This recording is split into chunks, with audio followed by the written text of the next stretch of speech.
Welcome everybody to 50 Shades of Recovery. The good thing about 50 Shades of Recovery, you don't need to remember a safe word.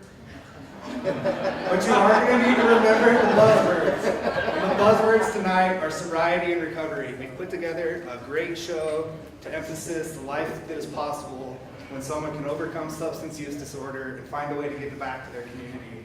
And I'm so excited to be here. My name is Trevor Johnson. I'm a student here at UNR. I'm the president of NRAP, Nevada's Recovery and Prevention Community. And what that means is we're a sober community here on campus that allows students who have suffered from substance use disorder or currently going through it to have a safe place to hang out on campus.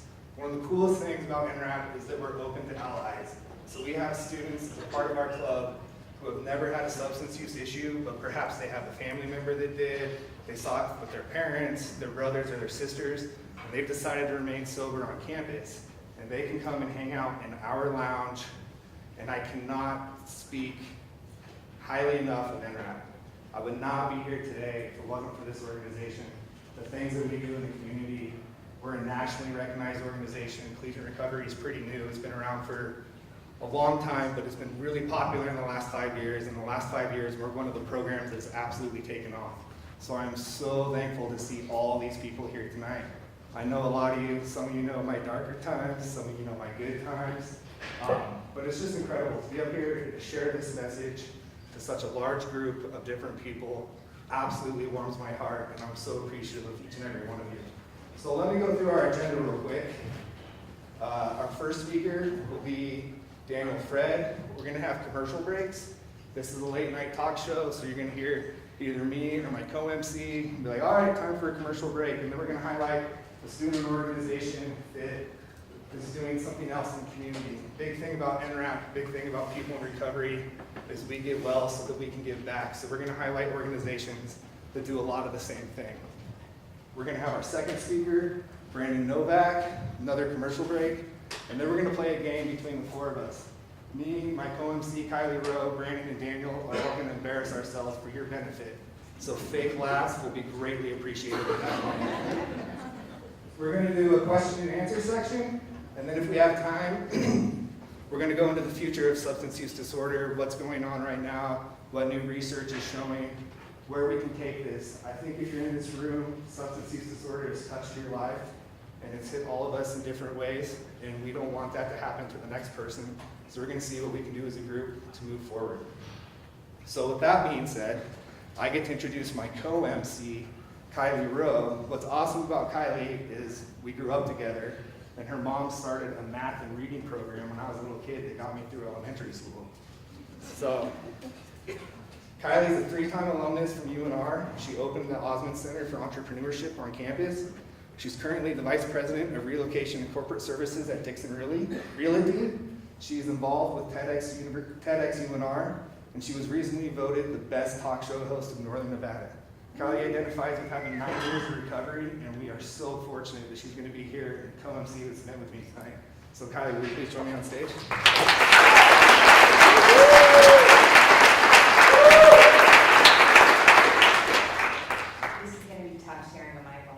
Really going to be hard for me. So hopefully there's another one back there. Well, it's such a pleasure and honor really to be here. Thank you to all of you that are here today. We're excited. We have a really great show for you.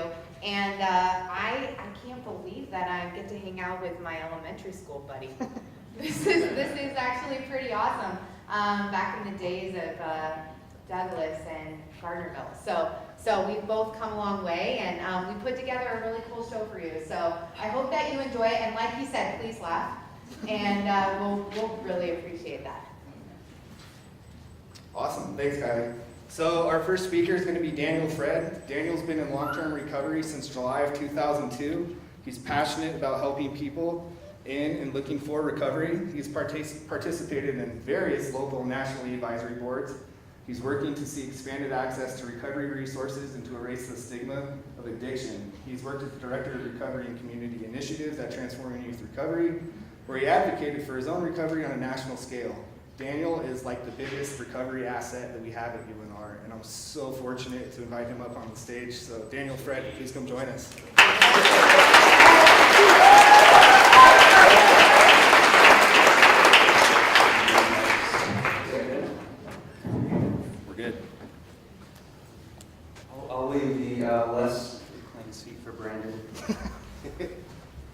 I'll take it for now. last day. Sink back at these. Nice.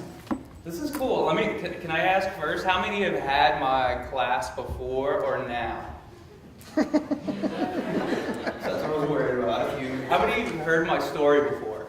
At some point, okay. So we'll try to mix it up. We'll Okay, mix we'll it do up. something a little different. How many of you are here for extra credit? Be honest. Okay, not bad. Not bad. Cool. Cool. So, Daniel, we're gonna get a little deep. Are you okay with that? Yeah. Are we really? It never goes over that well when you start with that, right? Yeah, no, it's good. I think we were talking earlier, Brandon and I were talking about, being in recovery and like the reality of it doesn't, like how long you get in recovery, it feels good and like you get used to it and it feels normal, in a sense of like it becomes kind of part of your life. But I think there's still always going to be times where you feel kind of like you're not normal, you know what I mean? Like you're reminded of that sometimes. And so I was thinking of the first time I ever shared my story on campus. I taught for like maybe 2 years before I thought about sharing my story. And I'd never shared my story outside of like a 12-step meeting, right? And this was back in like 2010 or something like that, 2011, somewhere around there. And so we didn't have like real training on like recovery language, what you should say, what you shouldn't say, how you talk about it in a positive manner, different things like that. And they did on the East Coast, but not here. There was like a few of us that were open about it here in Nevada. And so I hadn't had all that training. And the first time I shared my story, I just did like my 12-step share, which is like if you've never shared in like your story in like a vulnerable place like that, you basically just like black out and verbally vomit for as long as you can. And then you come to and you're like, I'm really not sure what I said, but I hope it like makes a difference. And you talk about some of the most embarrassing things you've done and like some of the most shameful things you've done and things like you try to hide from people. You just like put it out there. And I'll never forget the first time I shared, the look on people's faces afterwards were not what I was expecting, right? Everybody was just like staring at you. Because if you share like in a 12-step setting, when people are like, I got you. Like I know I've been there, I've been arrested that same way, or like I've been down that road, or I know what you're talking about, and they clap and when you're done, right? They know like that's the cue. In a classroom, they don't ever clap. Anyways, it's like you just finished a lecture, and they're just like pack it up. And so it was so like that first time, like I left that class, and I'll never forget where I was walking, and it was actually like in one of these little classrooms over here. I had like 85 students in one of these classrooms, and just like humiliation you felt because you didn't get like the positive affirmation afterwards. They're just staring at you like, that's weird. And I think like for like 2 days, man, like I just was so depressed. Like it was really hard to get out of bed, and I couldn't figure out what was going on. And I always struggled with depression and stuff here and there, but it just hit me hard. And I think once I realized like it comes with a cost being that vulnerable. I think there's something to that about being able to do that, and although people are doing it, so I kept doing it because that's how I got into my addiction. If something didn't work, I just keep doing it anyways. If it felt bad, I just tried again. If I had a bad experience, we just keep doing it, so I just kept doing it. And it got more positive, and people would always come up and talk about their experience, or would connect with people, or would speak to people, or whatever, so it got okay. But I think it just becomes kind of like normal in a sense of going deep. Does that make sense? And just like sharing that, and even though it's difficult sometimes and it's vulnerable, I think we need that, and that's what's so cool about the recovery movement is there's so many people that have been open about their recovery stories and kind of normalizes it in a sense, but when we say normalize it, just makes you feel like you're not the only like weirdo in the room. Like there's more of us, So to answer your question, yeah. Let's go deep. I got like 5 minutes left, So Daniel, I think that's a great place to start. And you talk about a 12-step community, and you can share in a 12-step community, and people are like nodding their heads, and they've been there.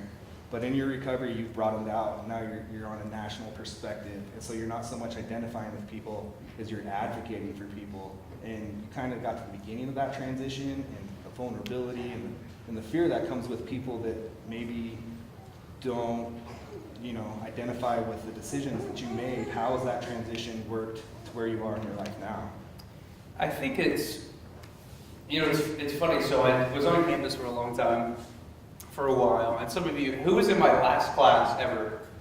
Anybody remember? That was my last class as I was leaving the university. And I had an incredible opportunity to work for Transform Youth Recovery. And the difference was doing like advocacy on like kind of a national scale is you meet a lot of the same people, And so it's not as, you're all talking about the same stuff and it's kind of the same thing. So it actually, you feel okay, but you don't get that like, that connection of like the vulnerability and like the people that really receive it. You know what I mean? Like you're talking to everybody who gets you. And so I think it was funny, like looking back, like transitioning like that, like it was actually tougher to go from people who have heard stories over and over, hearing your story, and it's no different than like most of their stories or whatever. And I missed like that connection with people who had never heard somebody talk about that. For like the students who like for the first time like heard someone talk about like, struggling with suicide and struggling with depression and struggling with addiction and stuff like that. And so I think it was, the transition for me was like, that was tough. Honestly, I'll be real, like I got sick of being kind of like the recovery guy on campus, like I felt like after a while, like it was like, I was like screaming, like there's more to me than just being in recovery. And so it was the transition for me helped me redefine, like honestly, I feel like my purpose or whatever isn't necessarily just recovery. I feel like it's helping people and empowering them to be kind of the best version of themselves, and that's being vulnerable. That's sharing your story. And for me, like the best place to do that is on the college campus where people are experimenting with this stuff. They're experiencing a lot of the same things. Like I can't tell you how many people have experienced, the depression and even like suicide in the ways that I did that come up and talk to me afterwards. And so I think it's funny how full circle, like I missed the thing that was so scary and so difficult in the beginning. Mm-hmm. Yeah. If that makes any sense. Mm-hmm. Well, it sounds like you broke a lot of rules along the way. You kept telling your story over and over again. Yeah. but now you're at this place. Could you have imagined that you would have been a storyteller before you struggled with substance use disorder? No, Brandon and I were talking about this at Starbucks. The reality that, like, if you would have told me when I was starting college, like, hey, when you grow up, you'll get paid to just talk about drugs and sex on campus. Exactly. I probably would have gone to class more because that sounds kind of cool, But I was never, like, even like teaching was never like, I think I want to grow up and be a teacher. You know what I mean? My goal, and I told my class, and they all looked at me like I was crazy the other night. My like high goal, like at the midst of my addiction, was like I wanted to live like Leonardo DiCaprio on the beach. I don't know if anybody's ever seen the movie The Beach. Like I just wanted to like move to this remote island and just do drugs all the time. And all right. And so I think. So I didn't really like have any dreams, and which was cool, is like I didn't say no to opportunities. So when I came back to grad school and Dr. Shadley was like, hey, what do you think about teaching? And I was like, sure. And so it's funny how like I love my life. I never planned for this. Like the two things like I never wanted to do was work with college students and be a public speaker. Like those were my two stipulations. And I'm glad that I was just desperate enough to say yes to whatever like fell in my lap. That I'm here now, and it's cool. It's a lot of fun too, and you get to meet cool people everywhere you go, and students that you really connect with over the years. So it's fun. I might be loud enough to not use this. I always think, when you start telling your story, it creates this accountability almost. And I'm just wondering if you had that experience, and if there's something about sharing that's led you down this pathway to more of a longer term recovery, and if that's a similar experience that you see other people have. Yeah, so if we're being real, it didn't create like a sense of accountability. It created a sense of like that became my recovery. You know what I mean? So it was a tough transition for me because once you start sharing so much, like you don't want to go to like a meeting and share and then hear other people share because that's what you're doing for like a job, you know? And you're talking about recovery all the time, and so you don't necessarily want to talk about recovery outside of that, you know? And so it actually was, for me, like it became a place to where, and then working in collegiate recovery, and I loved like every minute of it. I love the students and still do. But for me, honestly, like it got to kind of like a dangerous place to where like my recovery wasn't really anything I was doing. It was just everything I was talking about, you know? And so the transition for me last year when I moved off the campus and was doing more traveling and stuff was like, I realized like I didn't really have my own personal recovery. Like it was just everybody's. And so I had to get back to a place of like, what does spirituality mean to me? Like how do I actively engage in that? Like what does recovery really mean to me? And was able to transition that a little bit. Well, and that's one of the things that I admire most about you, not just your choice in navy blue suits. That's a good call tonight. Obviously, Sock game. and sock game, hashtag on point. But it's how it's how complete your recovery is. You do so much outside of what like a typical 12-step model, and you're so open about, you know, like recovery isn't just attending recovery meetings, it's incorporating this rich, full life that I never imagined. Right. And you walk that line, so like, you know, you're an easy guy to look up to, and like one of my favorite and least favorite things is to walk up to you with Starbucks, because it should be like a 5-minute walk, but everybody in here that raises their hands stops and is like, hey Daniel! And it's amazing. That's the impact that you've had on this community. Yeah, I appreciate it. I do owe you like $20 for that, I promise.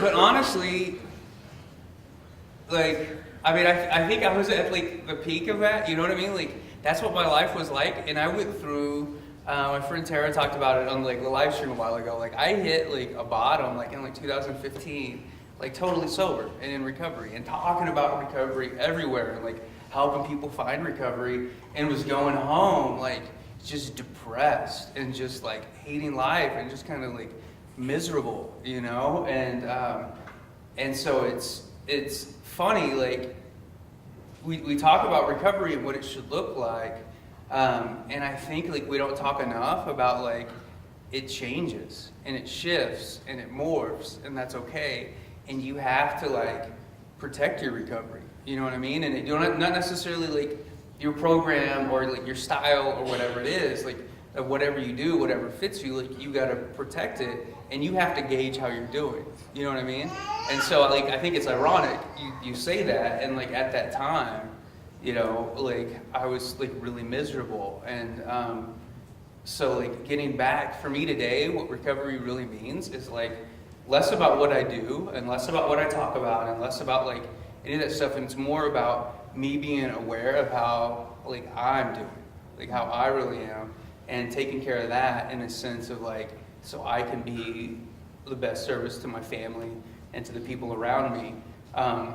Because I just think it's funny, we can put on the recovery game and talk about it, and people look up to you, and then it's not the reality, you know? And so I think it's, the thing about recovery is, the reality is we gotta just remember it's all about connecting with other people, you know? And it's easy to get up in front of people and talk, and to post on social media, and to talk, and post your birthday, and to post this, and you know what I mean, all that stuff, and to still be completely disconnected. And I think that's what the difference is for me, is like, no matter if it's a room like this, or if it's people I meet like at events or whatever, it's reminding myself that like connection is the most important thing, not what we talk about or how I talk about recovery or the words I say or the way it looks or whatever. It's being real and having that authentic connection.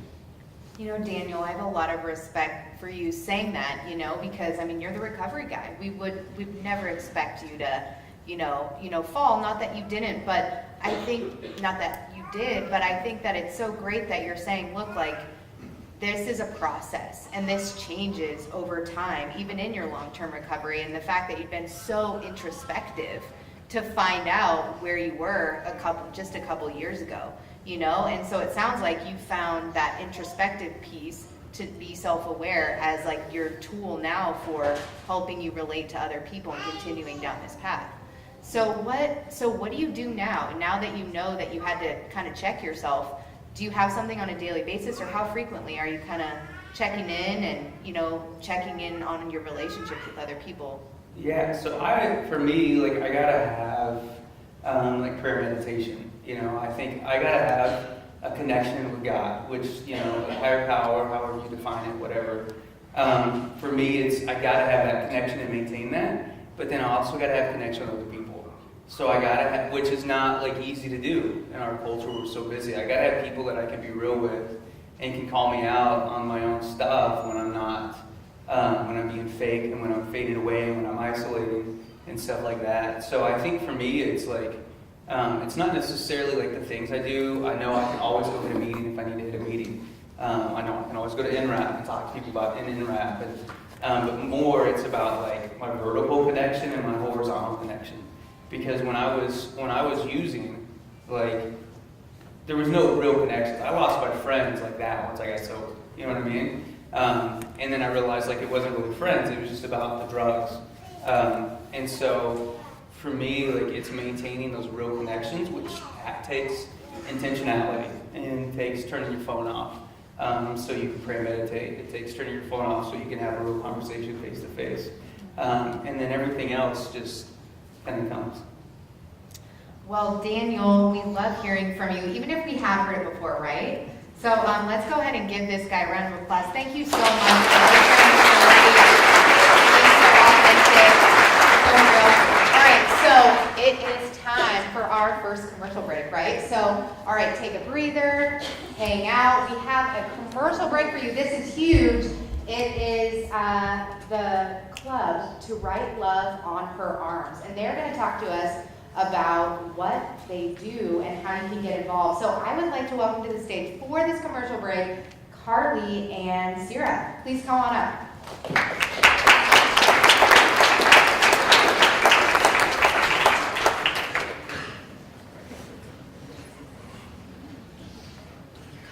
Hi, so I'm Carly, and I'm president of To Write Love on Our Arms chapter. And I'm Sierra. I'm the vice president. And basically, we're an organization on campus devoted to raise awareness about mental health and addiction. So we do events on campus just to spread awareness. Like, we had suicide prevention about 2 weeks ago, and then we're looking forward to do something for depression screening week as well. Our club meeting times are every other Monday at 7, next Monday being our next meeting, and the Joe Crowley Student Union Graduate Student Lounge. And we look forward to seeing any of you guys there if you're interested. Feel free to look us up on social media. It's UNR, To Write Love on Her Arms, UNR Tuala, Nevada Tuala. So Yeah. Nevada Tuala on Twitter. Yeah. Thank you guys though.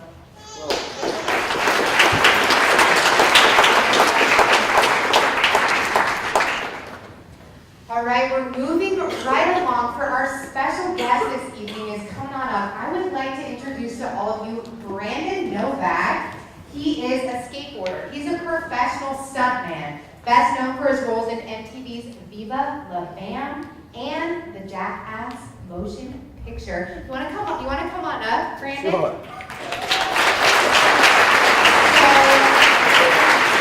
This guy's rise to fame started with his role in the legendary CKY skateboard video series. He's the author of a best-selling addiction memoir, Dream Seller. Brandon is now a recovery advocate who shares his experience to assist others struggling with substance use disorders. We're so lucky to have you here. Thank you so much for coming. It's great. Thank you so much for having me. You Wow. look fantastic. Do you got Thank the you. sock game going on too? Not as well as Daniel, but I'm like Ooh. trying.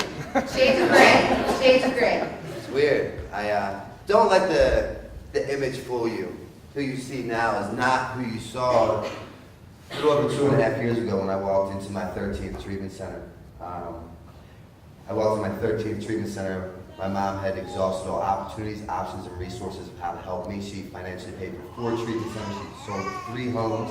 You name it, she tried it, and she had nothing left to give, so she simply went to God with one prayer. And that prayer consisted of, God, please cure him, or kill me because I can't take it anymore. And the Father Mike at her church said, Miss Pat, how dare you go to God with that prayer? Little do you know, God has a plan for him. You don't know what the plan is. He doesn't know what the plan is, and I don't know what the plan is. And how far from the truth was that? And when I walked into that last treatment center, in theory and on paper, I was a very successful individual. In reality, my worldly possessions consisted of 8 scarves, 2 jackets, 3 socks, 1 stick of deodorant, and it all fit into a bag that doubles as my pillow. So like, don't let this fool you, you know? I'm the guy whose mother had bought him a plot. People had taken life insurance policies out on me, and I was on life support for 7 days. You know, so no one was betting on me to get sober, including myself. Am I to keep going here? You know, yeah. If you, hey, keep going as long as you want, but I think that that's a really intense intro, you know? Yeah. Yeah, that, All right. That's intense. I mean- You said we're getting deep, so let's get deep. Yeah. he's not afraid of getting deep. I like that. So, I got proud. so when did this all kind of start for you? Recovery, addiction, what? Tell us about when addiction started for you. Addiction started for me, you know, at like the age of like 13, I drank some Boone's Farm. And then, you know, I was, at a young age, I was a professional skateboarder. At 15, I was a professional skateboarder. I was traveling the world with Tony Hawk. I was the first skateboarder ever to be endorsed by Gatorade. They used to fly me out to Chicago to the Quaker Oats building, and they'd put me on a treadmill, and they'd put Michael Jordan on another treadmill, and they'd put wires in our noses and our mouths, and they would give us each Gatorade to see the effects that Gatorade has on different sports players. At 16, I'm traveling the world with Tony Hawk. I have a tutor that flies with me because I can't go to school because I'm everywhere. And I was a very successful individual at a very young age. So, I say that to say, by the time that addiction had kind of put its claws into me, no one really, they thought that like, well, hey, he's been really successful already, so he has to know what he's doing. You know, so I really didn't have the accountability you talked about. I didn't have anyone to answer to because I lived a very different lifestyle, but I was already very successful at that age living that. Because when I was a professional skateboarder, it wasn't the cool thing to do. You know, the seniors used to throw my skateboard on the roof.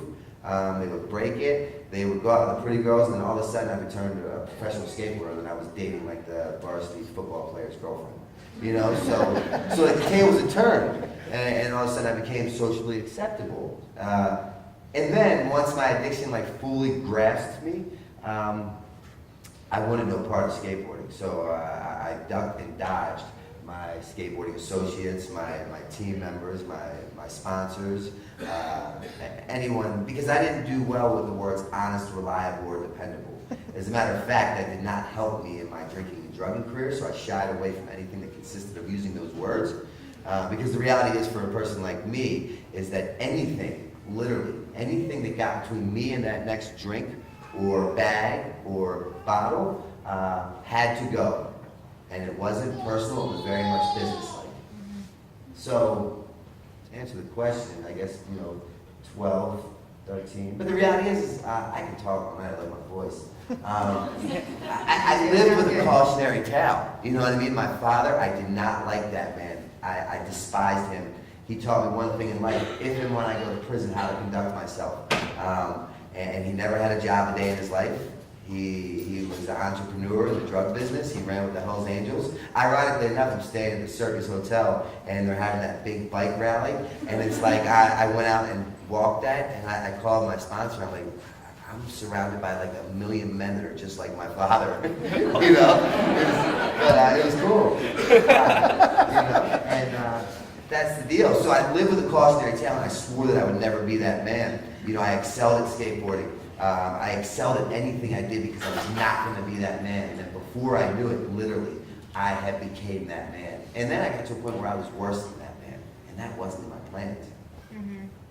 Well, it sounds like for a long time you were really high functioning. Yeah. And you must have had a lot of pressure growing up. At a young age, a lot of pressure on you. Yeah, I did. But it's like, when I found my skateboard, my mother gave me my skateboard at 7 years old, and that night when she put me to bed, she said, "What do you want me to do with the skateboard, Brian?" I said, "I want it in bed with me." She said, "Why?" I said, "Because if I die, I want it to come with me." It was like God had came down and handed me the Holy Grail in the form of a skateboard. You might be the best ping pong player in the world, but God might not put a pad on your hand. Like, I knew it, and I ate it, I breathed it, I slept it, I dreamt it. At 15, I was designing my first pro model. So, like, I kind of found, my calling found me. You know what I mean? So I was just, that's naturally what I did. I practiced, but I didn't have to practice too hard because it was like a gift that God had given me. And I just excelled, you know, and that's what made me happy. Skateboarding actually did for me what my addiction did for me later. You could give me a skateboard and put me in the room with the prettiest women and the people that I was not on their level with, and I felt okay. And then later on, you put me in a room with a million people I don't belong in that room with, give me a bag of heroin, a glass of wine, or a bottle of pills, I felt like I belonged. But I was never that kid that felt like I was awkward or weird. You know, I was the kind of kid, I wasn't the kid that walked into class like this and said, oh my God, they're staring at me, I'm weird, my nose is big, I'm short, whatever.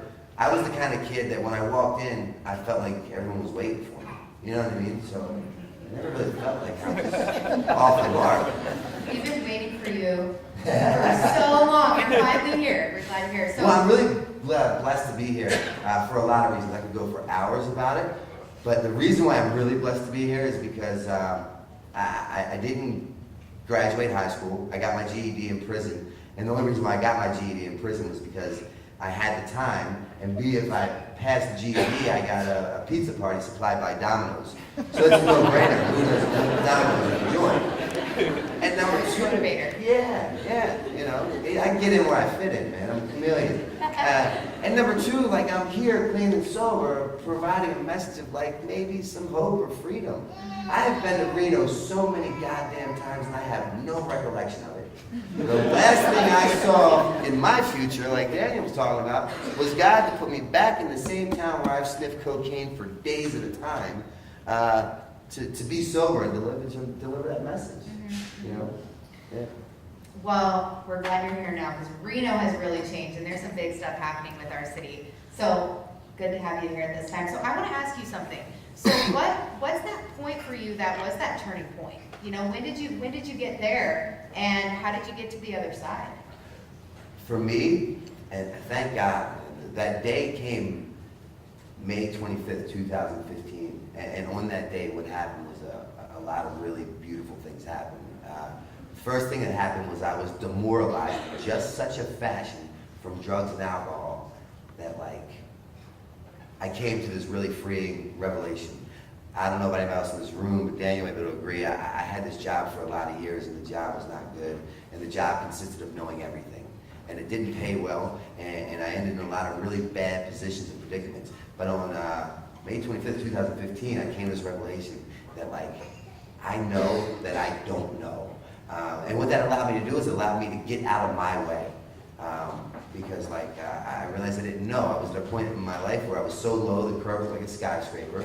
I was horrible at suicide because I kept fucking waking up. And I'm like, dude, something has to give. But what really happened is the delusional effect produced by drugs and alcohol, once I took them, no longer appeared. Like before, I'd be cool with like doing a shot of heroin and then going out on the corner of Eastern Avenue and Patterson Park selling my body for $40 to anyone that would buy. Because heroin allowed me to escape the reality that I had created for myself. It allowed me to be okay with being homeless as long as I had heroin. It allowed me to be completely content with doing things against my will to get $10 more. But what happened at the end is that produce was no longer effective when I put it in my body. So like I do all these crazy things to get another bag of heroin, I put it in me, and I'm no longer escaping the reality for which I had created for myself. That really hurt. You know what I mean? Because like for 24 years, I had given everything to a $10 bag. You name it, my family, my careers, my ex-fiancés too. I have a problem with commitment. My sexuality, my goals, my dreams, my ambitions, my aspirations. I gave it away because it gets in the way of me getting high. But it was okay because once I did a shot of heroin, it allowed me to escape the reality and like I'm cool and I'm content. But what happens when it stops working? Wow. Like we talked about earlier, I came too far to come back. So what I realized is like, there's gotta be a better way. So May 25th, Yes. not enough, nothing's enough anymore. Yes. So, If I couldn't live with a drink or without a drink, as they say in the program, Right. it stopped working. So where did you go? Who did you find? What did you do that day? Well, it's tough to give you a 25-year summary of my drinking and drug career in 10, 15 minutes, so I'm going to really try to give you like the cocaine's version of Reader's Digest. Really quick, really fast. Yeah, as you call the college people, Cliff Notes. I call them cocaine version stories. But my deal was a lot of some rather extreme chain of events that took place that day. I was in Baltimore. I was a 35-year-old man, inferior on paper. I was a very successful individual. I was a millionaire 3 times over the age of 23 because, like, I was somewhat of a successful drug addict, believe it or not. I ended up in those movies, Jackass, to break box office records while shooting heroin. I ended up being a published author before I even had my GED, which the book becomes a New York Times top 10 selling author who's written a book on addiction. I'm getting all these letters from all over the world of people like you saying, Novak, I read your story. I didn't want mine to get as bad as yours. I have 30 days. People like you saying, I read your story. I understand why my daughter takes the needle over coming to have dinner with me on the weekends. It's not because I'm a bad dad, it's because she has the disease of addiction. I'm saving all these people's lives, somewhat in my mind, because I'm that powerful. But I can't keep a needle out of my arm, right? So then, I just do things, and I'm pretty good at making things happen. I'm the kind of guy, if I believe it, I can see it, the opposite way around. I don't have to see it to believe it. But what happened at the end was everyone had left me, because when I used, they have to leave me for the safety of themselves or others. It no longer worked. And it was around the time when the police killed that young black man, Freddie Gray, in Baltimore City, where my mother still resides, and I went back there because she asked if I could take care of her. My intentions were to take care of that woman. My actions dictated I ran up into a bedroom, and I left once a day every morning at 5:30 a.m. to go buy $180 worth of heroin and cocaine. I get a call from my best friend, a fellow by the name of Bam Margera, and he said, look, we're going on tour to Australia. If you could just drink wine, you'll do great. And I was furious at that opportunity. Now, most people would say, well, that's a golden ticket. You should take it. You're 35 years old. You're living at your mother's house. You leave once a day to go buy blah, blah, blah. I had been to Australia before with the time zone change of the flight. It's like a 22-hour flight, and I can't ration or portion out my intake of drugs. So when I got there the first time, I had ran out of heroin, and I couldn't find any there, so I did not want to go back. But against my better judgment, I decided that it wasn't going to end well if I stayed in my mother's bedroom in Baltimore at 35. I should probably get out. I jumped on a train. I go to buy some more heroin from the boys, right? Because I'm going back to Philly to go on tour to Australia. I need enough heroin. But when I go buy heroin, the boys see fit to rob me as opposed to serve me. And at the time, I'm a homeless drug addict living in my mother's house, and I have like some slacks on like this, and a button-up shirt, and a pair of shoes with one shoestring in it, because I've lost a shoestring along the way. And they rob me. When they rob me, they rip my front pockets out, my back pockets out. I don't wear underwear at that time because I'm like a homeless drug addict. My life is consumed by the getting and using and finding ways and means to get what more. Not to find like an imaginary dresser to put these underwear in that I don't even own. But what happens is, when they rob me, they rip my front and my back pockets out. Now my front and my back are completely exposed. They rip my shirt open, and the only button that stays buttoned is this top button. And I have these shoes on with one shoestring. And now I'm roaming the streets of East Baltimore looking like a gay East LA Cholo gangbanger. So I'm like, shit, that didn't go as planned. I might as well get to Pennsylvania. I get up to Pennsylvania, I buy some more heroin, and then I go to Bam's house. He goes, come upstairs, I want to show you this footage that I'm editing. And when I go upstairs, look at the footage, I pull my cigarettes out and all my heroin falls out. And he says, you're not going on tour and you're not staying at my house. Get out. Most people would say, wow, you just blew it. You blew your last opportunity. The abnormal had became the normal for me. I was living on that animalistic level, and it was like I hit the mega millions. Because I told you, anything between me and getting high has to go. Not personal, just business. Now Australia will not be in my way. I go back to my mother's house, I knock on the door, I said, Mom, congratulations, I'm here to take care of you a little bit more. And I've had a lot of ass whoopings in my life. I've had a lot of ass whoopings in my life. And this is on a very serious accord, which I'm about to share with you right now. That night, no amount of drugs or alcohol will ever relieve me from what happened. When I got back to my mother's house, the woman who had never said no to me, who had always loved me unconditionally and enabled me, and in a sense loved me to death because she couldn't say no to me. She said, no, the tour is not canceled. They've called and told me everything. And she did the worst thing in the world for me. She didn't cuss at me. She didn't scream at me. She didn't say, get to rehab. She didn't say a word. She did not say a word. She stared at me with that 1,000-mile stare, as if she's watching her only son stand in front of a head-on train coming 1,000,000 miles an hour, and she can't save him. She had eyes of like death, destruction, fear, just pure terror. And all I could do was look at her and say, Mom, do you hate me? And she said, no, I don't hate you, but I will no longer love you to death. You have to get out of here. And what happened that night was my bottom came up to meet me, because I have a much lower bottom, but the reality is that I now know. Ignorance is bliss, but when you know, you're to be held accountable. And that kind of just like, I called my sponsor, and I said, more events happen, and my story's forever. But I'm stranded at the airport. I go try to get on a plane because this woman had read my book through social media, and she messaged. I'm in a shooting gallery because now my mother has served me with a restraining order. My friends have left the country, and I go back to an abandoned shooting gallery we call in Baltimore, where you go in and you get high. And I'm sitting there as a very studious junkie that I am. I got my legs crossed, like clean water here, and I'm doing what I do, and my phone goes off, and it's this woman. She said, I read your book, it saved my life, and I could care less because I don't want mine. At this point, I'm the kind of alcoholic that wants to kill himself on a daily basis, but the hit is that I don't want to hurt myself in the process. So she said, what do you say about an all-exclusive paid trip to Fort Lauderdale? I said, great. I need some heroin, some cocaine, some Xanax, some wine. She says, okay. That's red flag number one, because she's read my book, it saved her life, and she's going to give me substances that kill mine. Who cares? I do a little bit more research. I realize she lives in a hotel. That's not a good look either. I do a little bit more research. I realize she's a lady of the night or a dancer, which I have no problem with because I've seen me become both of those things for $10. True story. There's where the problem lies. She has two requirements that I must fulfill. Everything's on her dime. She's paying for my drugs, she's paying for my hotel, my airfare. When I get there, she wants to party and she wants to, I just saw a baby in the room, she wants to make love, for lack of better words. When I do heroin, I do neither, I sleep. So I know I'm going to wear my welcome out really quick. She's going to help me hit the bricks, and I don't want to do homeless in Fort Lauderdale. It's hot, it's sandy, I don't have time for that. But what happens is I go to the airport because I don't want to go, but I don't know how to not go. I don't know how to not do this, right? Because I'm my biggest enemy. I know everything. And I get up to line, and I've learned two things in my career. I will never win an argument with a judge or a TSA airport security. It does not work. No. And I get up to line, and the lady looks at me, and she says, Mr. Novak, are you under the influence of anything? And I say, nope. She says, I believe you are. You will not fly for 72 hours.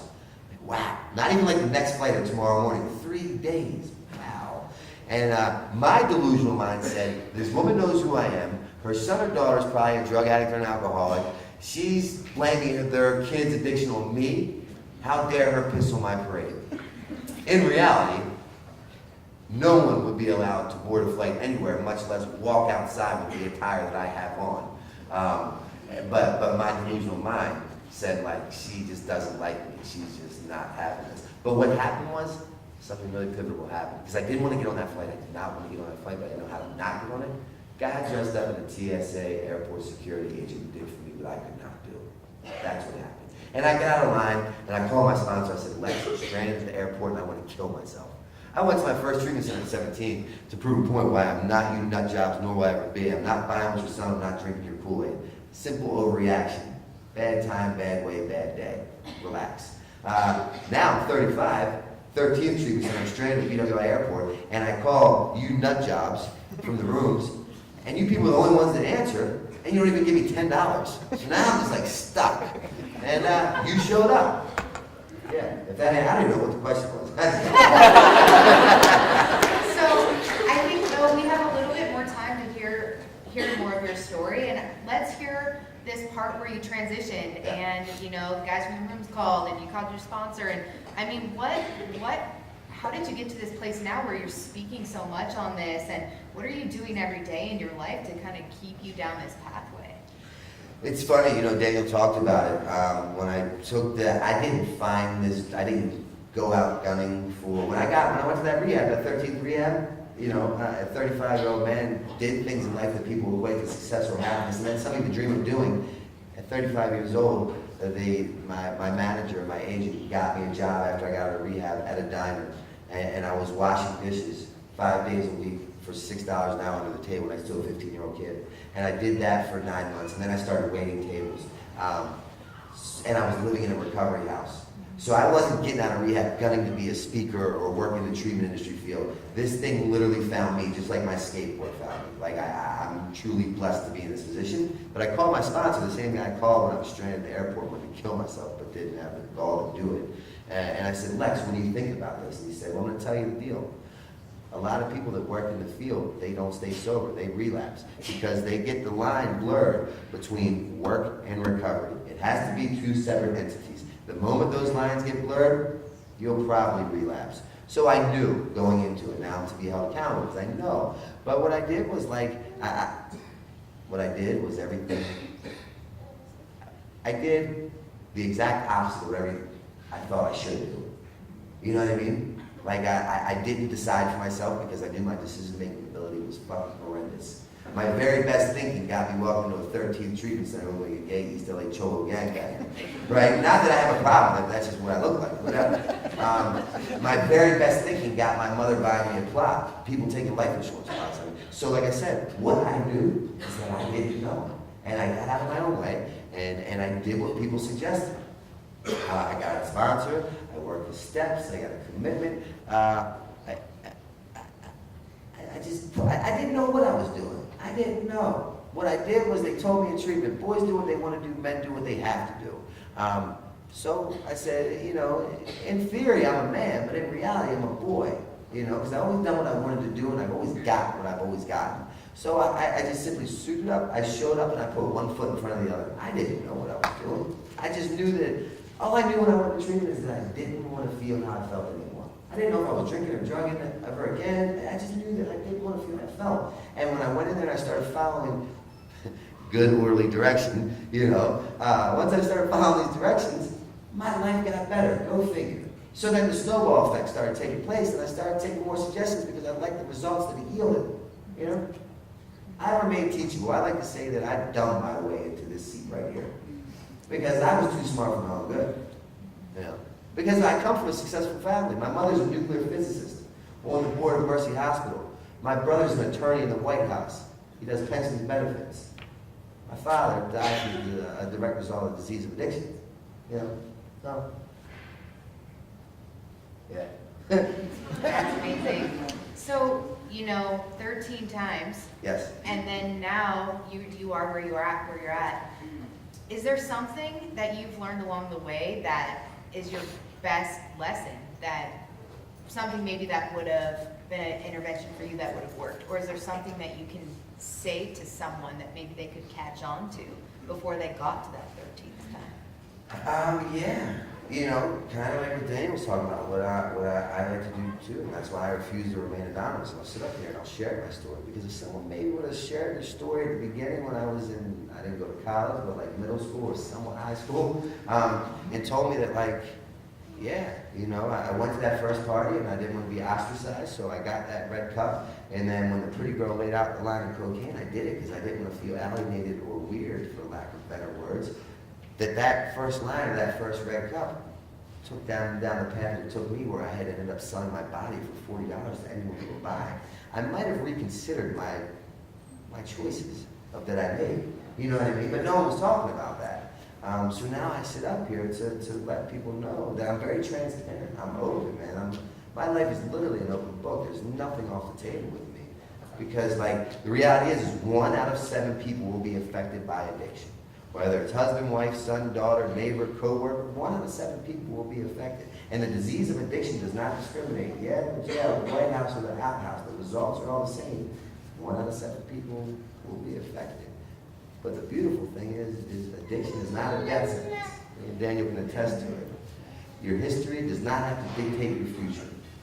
As long as you're breathing, it's never too late. You know? Yeah. No, I mean, you have such an incredible story, and I mean, you're sitting here, you do this all the time, right? I mean, what's your plan like in the future? Are you planning to continue talking to people and writing more books, or what do you see yourself doing? Yeah, you know, that first book that I told you about, when my book was being released in Times Square, New York City, 8 years ago, I didn't have any heroin that day. And these very well-to-do people in the literary world were there. My publishers were there, my agent, my manager, and I didn't have any heroin.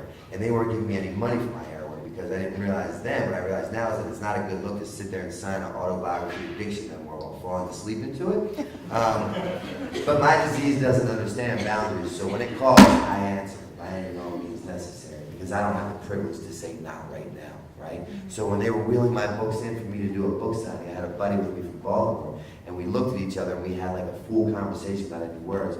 I jump out of my seat, he jumps out of his. I grab 2 boxes of my books, he grabs 2 boxes of my books, and I steal my own books and I jump on an Amtrak train and I go back to Baltimore and I autograph and sign them off, right? Right there, my deal was ripped in half because I was supposed to have 2 more books to follow. They ripped my contract in half. They would not speak to me. My paychecks were being diverted to my mother and my ex-fiance. But now, last month, my second book came out. I have 2 more books that will be coming out as well. I have the first ever addiction graphic novel coming out. I have a documentary going to Sundance and the Cannes Film Festival titled Where's My Needle? Sobriety has given me everything that drugs and alcohol promised me, you know, and I do that by like not picking up a drink or a drug one day at a time. I can't tell you what my future holds. I see a therapist. You believe that? Fucking crazy, right? But I see this therapist, and she says to me, and I really respect this woman, and she says, Brandon, I want you to make a list of where you want to be in 1 year. I said, nope. And she said, why not? And I said, because if you would have told me to make a list of where I wanted to be at 2.5 years in sobriety, I would have like undersold myself dramatically and put a cap on my happiness. So like I can't tell you where I'll be. I didn't plan on being in Nevada talking about this at a college. You know, if it were up to me, I'd be shooting heroin in Baltimore City. Straight up. Because like I'm my biggest enemy. I always say, thank God, God is God, and I'm not God. Because if I were, this whole thing would go into a needle or a bomb, you know? So I just stay out of my way and remain teachable. I know that I don't know, and I know that like anything is possible, provided I don't think the drug today. Well, you're showing a lot of humility, and I appreciate that, and I imagine that everybody else here does too, and has enjoyed hearing. Have you enjoyed hearing the story?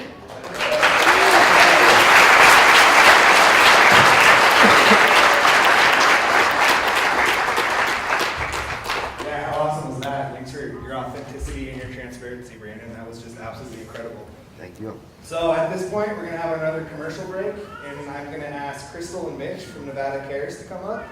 Nevada Cares is a project that focuses on developing and expanding outreach and education on interpersonal violence to students, faculty, and staff across the Nevada campus. It's another club we're really happy to support, and let's hear from Crystal and Mitch.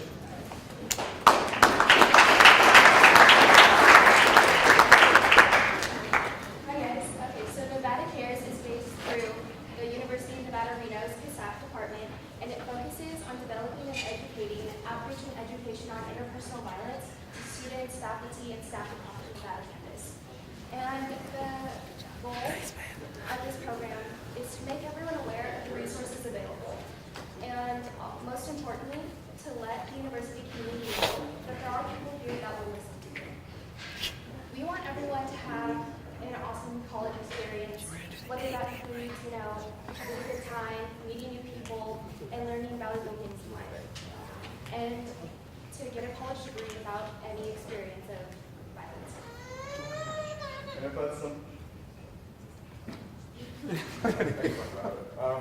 that's something you guys are interested in, Nevada Cares is actually looking for students to help us educate and expose the message through our peer outreach program, Activists. So activists will be trained to address, prevent, and discuss sexual assault, dating, and domestic violence, and stalking. Our message isn't exactly what not to do, but what you can do. And we encourage you guys to do all the things you want, but to do them in a healthy, positive way, and to make sure that others are doing the same. And so to apply to become a Pactivist, you can visit our website at mbcares.com where you'll find a ton of other information. And feel free to come to us after the event if you have any questions. Oh yeah, follow us on social medias, Twitter, Facebook, at MBCares. All right.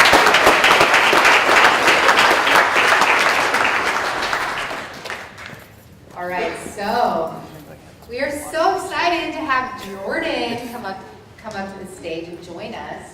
I have no idea what's happening right now. There's some sort of game. There's some sort of, I know, I'm finally feeling comfortable. I don't know what we're doing. But I'm gonna pass the microphone on to Jordan so that she can freak me out. Here you go. So we're gonna play a little game. We're gonna get set up. You guys can sit back down. We're gonna play a couple games. We're gonna play share the mic. Oh, I'm sharing. Yeah, I'll just leave And then Trevor, will you pass out the papers and the markers? Okay, sorry for the crumpled paper. Mine was the baby over there who likes to eat everything. Oh, cool. But you have a rule. We can cuss till she's one. I was gonna say, yours is the baby Yeah. that didn't allow me to cuss. Okay, so the setup of the game, I'm Jordan. The setup of the game is,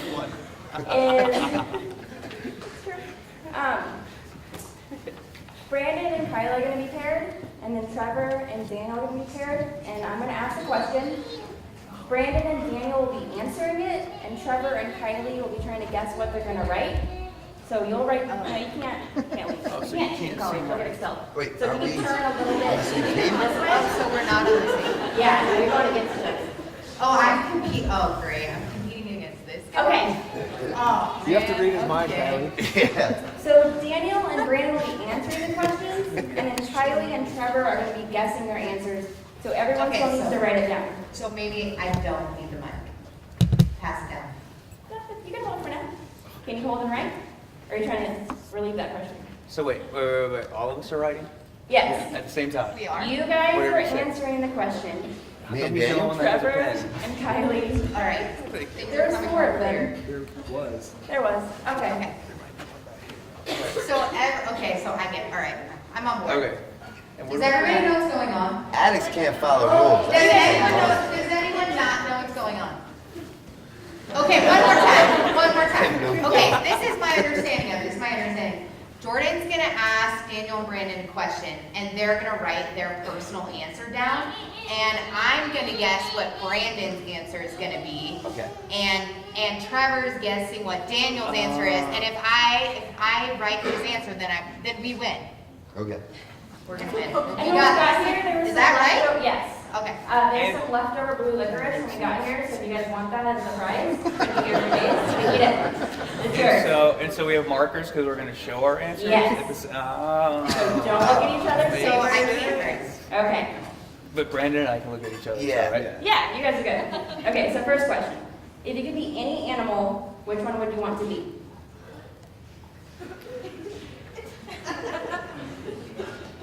Am I answering like what No, she's gonna be? you're your own answer. What you really want to be, what animal you really want to be in life.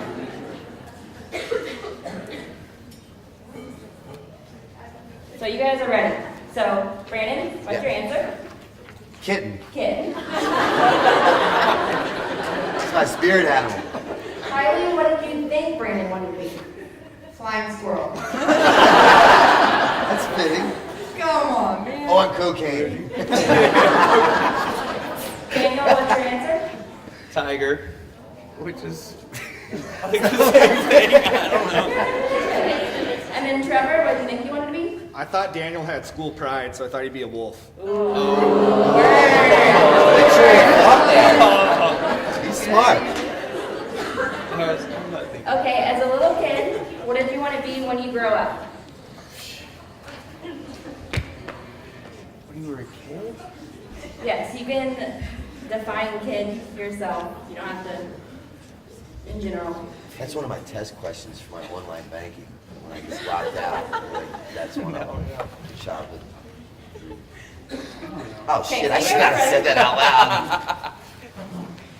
Okay, yeah, that's not good. No. So what did you answer with? Pro skater. Pro skater. skateboarder. Oh my God! Okay. That's so shocking. So this- I really appreciate that question. This didn't have to be based in reality, right? Like it No, wasn't. whatever you as a kid, your little I inner can't. child. Well, 'cause, like, I don't really want to be anything. Batman. Batman. Save the world. Like that was. I thought Cowboys quarterback. Oh, that's a good one. I did it one It was time. between that and one. That's a good one. No model. He's really a good male model. He's hot. Super hot.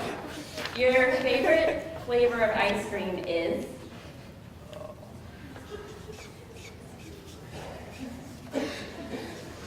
You guys are quick over here. So Brandon, go ahead and answer. That's the easy one. Chocolate chip. Wait, she didn't. Oh, No, Oh, yeah, tell me the answer. no, no, She was already ready. I feel like I should get a half point. Mint chocolate chip. No, it's all or nothing. Half point. This is recovery, it's all or nothing. mint totally changes the Yeah, game. and I hate men. Totally changes the Dude, we're on the same team. I don't lie.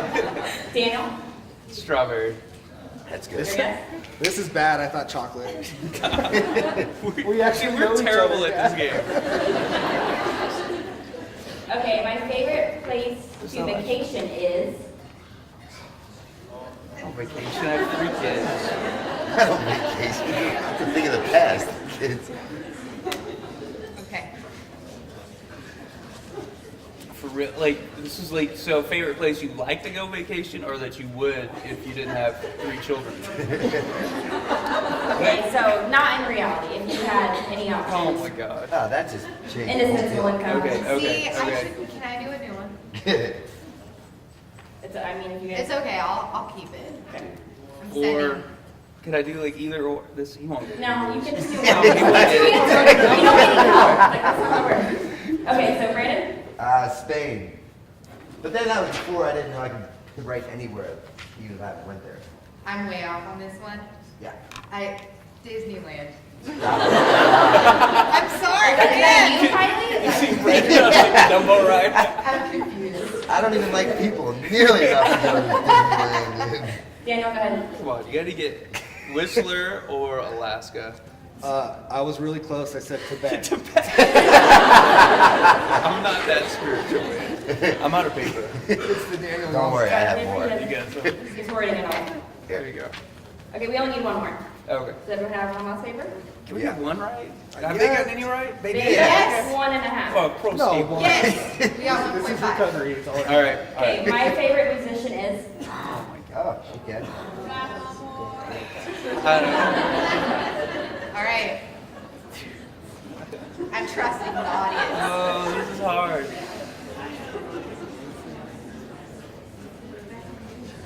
I'm not gonna get it. You gotta be honest. No. You guys know that? Brandon? Yeah. Go ahead. I don't know how to spell his name. Are you have a second guess? Like, you want to change it? No. Okay, you're not committed. A fella by the name of Pete Doherty. He's in a band called the Baby Shambles or Libertines. No Good luck, offense, Kylie. any Good clue. luck.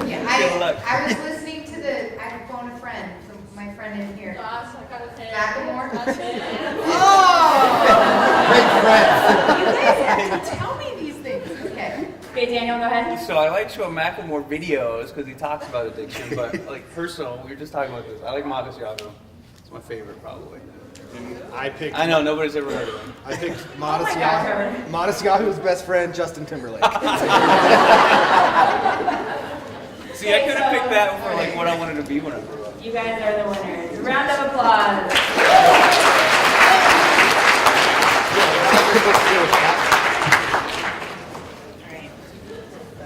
That game was actually. That was, yeah, that was kind I of. enjoyed I was that. All right, surprised. so we're going straight into it. We're Cool. going straight into it, right? Yeah. All right. So you gotta tell everybody not to leave yet. Hey, it's not over yet. We got more for you. So we're gonna do some Q&A with everybody here.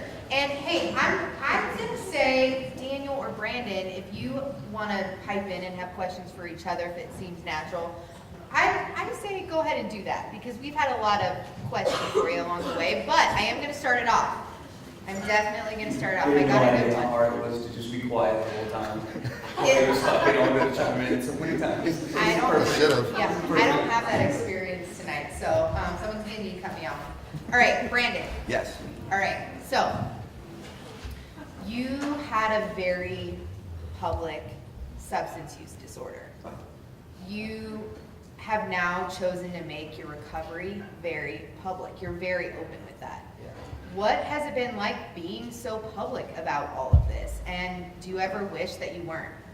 No, I was telling Daniel this earlier. Here, shoot. It's All right. my life literally is an open book. You know, you read my book, I talk about like things that people would never talk about. So it's not new to me. You know what I mean? I got high in public, and now I get clean in public. You know, it is what it is. I kind of made a living off of it, really. So it provides a paycheck, and it helps me stay clean. It's a win-win. I mean, you tell me. Yeah.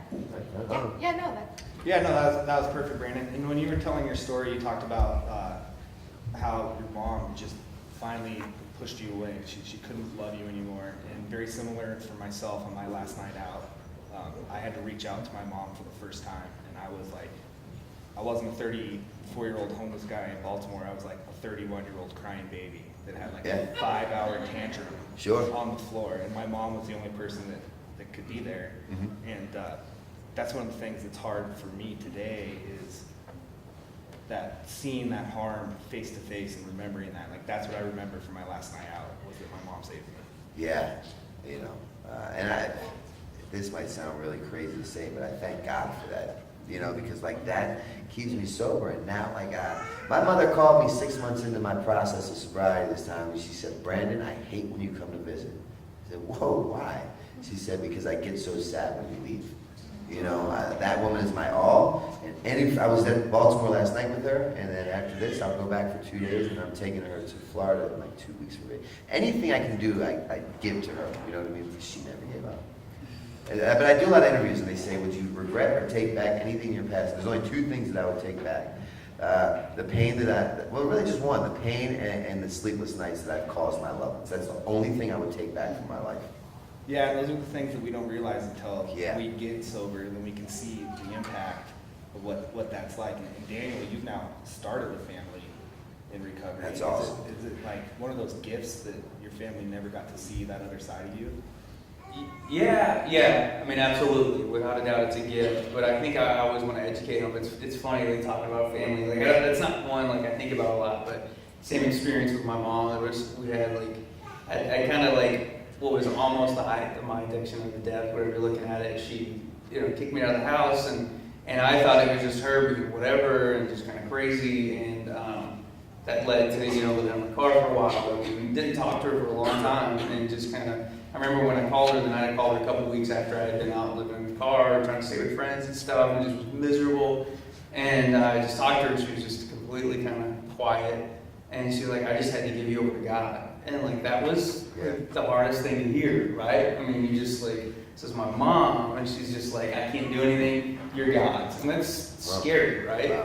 And then I think about when I got sober, I still had like some jail time to do and stuff like that. And my dad was really supportive. My mom was really supportive too. My dad flew down to Texas and went through the whole process, went to court with me, and I had to spend some time in jail, and would come and see me. And man, I can't tell you how like humbling it is and reinforcing that you've made like a terrible mistake in your life when you have to look at your dad like through that glass, and talk to him on the phone. And it just was, for me, it was like a really humiliating experience. And I'm only laughing because afterwards we're talking, and my dad tells me, like, yeah, when I was your age, I was in jail for some having whatever too. And I was like, what? Seriously? And he was like, yeah. And he was telling kind of his story a little bit. And I was like, my dad's been like a pastor for as long as I can remember. I've never seen him drink alcohol or like use a swear word, right?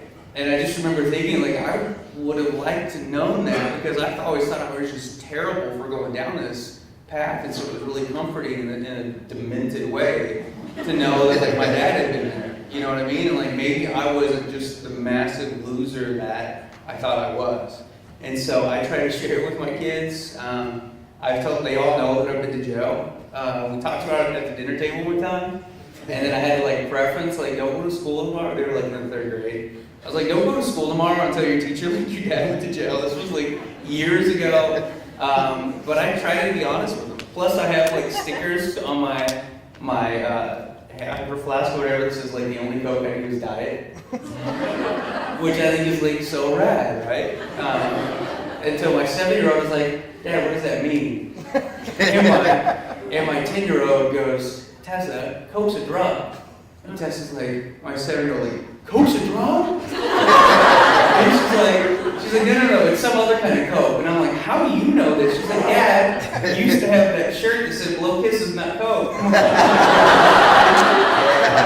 forgot like how much. And so like I just try to like, because I don't ever, whatever their path leads for them, I don't ever want to feel that like they're not good enough and like they can't come to me and like I'm not gonna get what they're going through. Plus I want them to know like when you try to hide stuff for me, I know it because I've already been there. So don't try to like hide stuff. Yeah, and that addiction, substance use disorder is such a family disorder. You and Brandon have both shared the fact that like your father used, you weren't even aware of it, and you're completely transparent with your children. And Brandon, like, do you wish, you never wanted to be your dad, and the next thing you know, you're your dad. Do you think if he had been more transparent with you, that might have been like an opposite reaction? No, because he was transparent. I knew exactly what he was doing. He was bringing his biker buddies over. They were making meth, and he sold coke. He was very transparent. He couldn't be any more transparent with me. My opinion, solely opinion-based, is my disease is hereditary. Because I'm the only one by my father. My brother and sister are by a different man. They have no problem with addiction. My mother has no problem with addiction. My father had a problem with addiction. His father had a problem with addiction. My opinion is it was hereditary.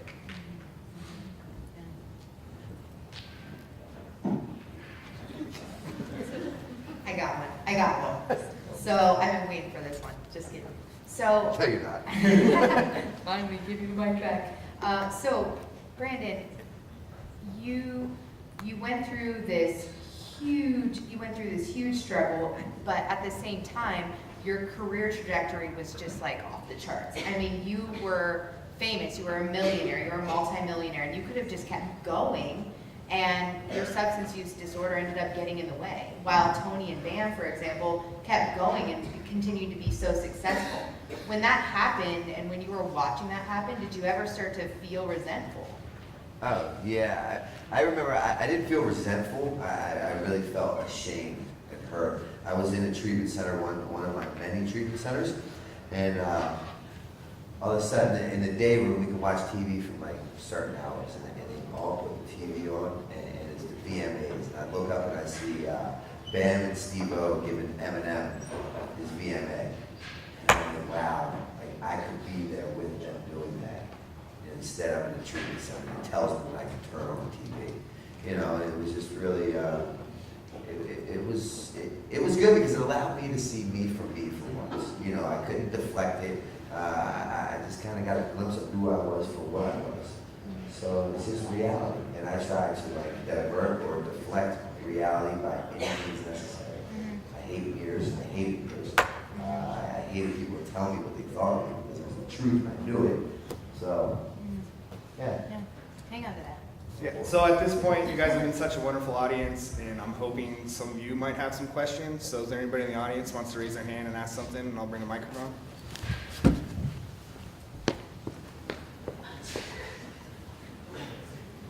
know the chick that makes those shirts. Oh, really? Yeah. Sober, sexy. So my name's Ryan. What is your favorite step and why? Mine is the third step. That was the most freeing experience for me because I told you like I had that job of knowing everything and I love to play God and go figure, I put a lot of expectations on people and all that equals is unfulfilled resentments. So the moment that they don't act as I feel they should act or do as I feel they should do or think as I think they should think, I'm immediately furious and ruin my day. So it allows me to like remember like I'm not in control of anything. I'm not that powerful. I don't have the ability to change the world or walk on water or get anyone sober or keep anyone sober. So that allows me to just realize, like, I don't run anything. You know, that's my favorite step personally. And honestly, the same. We're just talking about stuff. Yeah, we were just talking about that actually. So the first time I went into an AA meeting, I'd been sober like 2 weeks, and I had kind of like this spiritual like experience is what like really got me to that place of acceptance. It was on a college campus, and I walked in. It's the first time I see the steps, and I looked down. I think it's like a checklist, and I was like, cool. I'm already on like 1 through 3. I was like, I'm good. And so like, but then like the others were like pretty hard, right? And so for me, I think like 1 through 3 like, is probably like a little easier, and then 11 and 12 was just kind of fun, and the rest of it was just like the hard work. But honestly, the reason I said Modest Yahoo is he's got this song called Surrender, and I can tell you that the year where I was just like struggling the most, a couple years ago, like I was praying like the step 3 prayer like over and over and over and over, and I realized like most of the problems in my life, whether it's with like my family or whether it's with like jobs or whatever, like literally most of the problem in my life is when I'm trying to take control again. And I think the most important thing for me to remember is like trusting. Like you said, like we wouldn't be here. No. And like, I mean, it's really rad to have like this experience. And the life is like, I couldn't have imagined it. And I didn't do anything to get here. I mean, in reality, you know what I mean? It's when I let go. And so I think it's the same thing, you know, that surrender and trusting God is huge. So along those lines, and this is a question for both of you, and you've already kind of started to hint at it, but what can you say today is one of the unexpected gifts of your sobriety?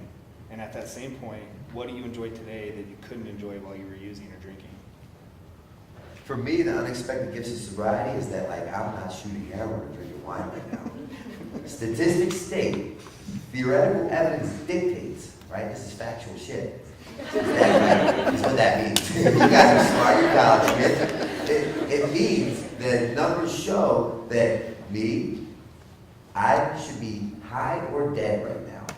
The fact that I'm not is A, miraculous equaling miracle, and 2, it defies logic. It's insane. So that's my biggest gift. What I can enjoy is life, man. Life. Like my days used to parallel. Yesterday was just that. Today it was like, please no. And tomorrow was like, fuck, please no. Now it's like, this is real. Like yesterday was beautiful. Today was memorable, and tomorrow was welcomed. That's the real deal. Like I really have a lust for life. Yeah, I mean, I think honestly, I should go first. I know. No, I can't say it any better than that. I mean, the reality is like, because of God, because of recovery, I got everything, you know, I honestly can't take credit. So like family, anything, but I think it's just like being able to enjoy life. You know, I thought the only way that like I could enjoy life, and this is, I don't know, whatever, was like if I got really good ecstasy. You know what I mean? Like that's the only time I would go outside and be like, the clouds are so beautiful. You know? And then they would like turn into like the devil and then run back inside. It's a true story. And so I think, but honestly, like I could just enjoy just like life. You know what I mean? And so just enjoying what's around me, just enjoying people. I mean, that's like the most unexpected gift. I just wanted to not be suffering anymore when I got sober. Those first couple of days, I didn't really think like I'd be able to enjoy just the normal things that most people enjoy. Yeah, that's beautiful for both of you. That's so awesome. Thank you so much. And so we're going to take our final commercial break of the evening. And at this point, I've asked Rocio, the representative from Fuse, to come to the stage. And you can explain what Fuse does.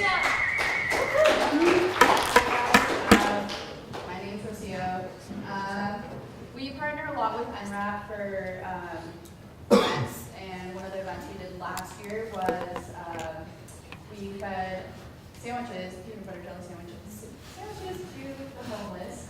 And then again, we probably will this year, and tomorrow and the rest of this weekend, we will be doing the RAM, and it's called Remote Area Medical, and it's an organization that brings healthcare services to people that either don't have insurance or are underinsured. So volunteering starts tomorrow, and a lot of these guys are going to be there tomorrow. I will be there tomorrow and the whole weekend. So if you guys want to volunteer this weekend, just sign up on their website. It's called Remote Area Medical, and they just have a quick volunteer registration. But if you guys are interested in joining Fuse, we are Students for Social Change, and you can find us on Facebook, Twitter, and a bunch of the other social media sites. Our meetings are on Mondays, every other Monday, and our next one will be on October 9th at 5:30 p.m. in the Joe. So just look at our Facebook page for reminders, and if you guys have any questions afterwards or are interested in being on the email list, just come find me. I'm sitting over there.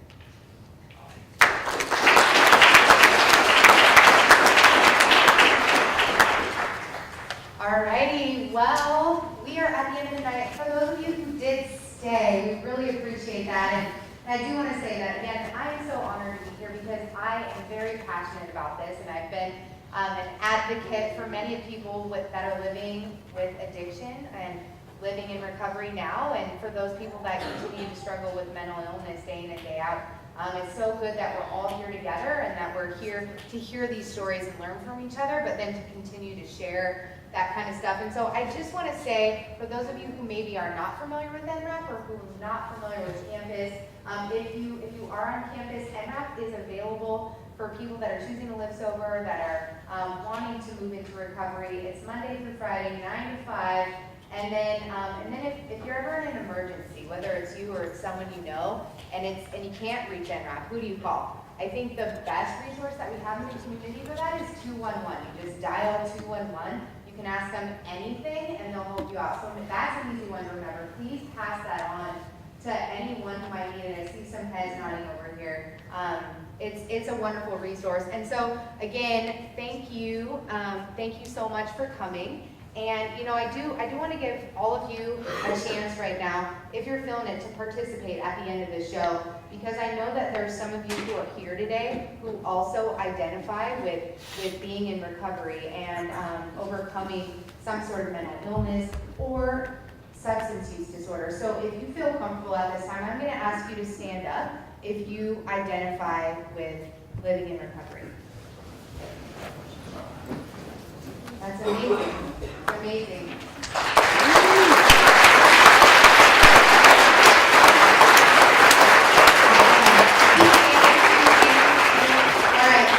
All right, keep standing. Come on, you got this. You got this. This is like the end. You can do this. So, all right, and if you're here and you are an ally, if you're an advocate or you're an ally with a friend, or you're here for anyone that needs you, please stand up if you're willing to be an advocate or an ally for someone in recovery. This is our room filled with people that are here with the same mission. This is wonderful to be a part of this tonight. So I ask all of you to make a pact and share this message and continue down that pathway. And let's share this message in this community and continue to support people living in recovery. Thank you so much for coming tonight.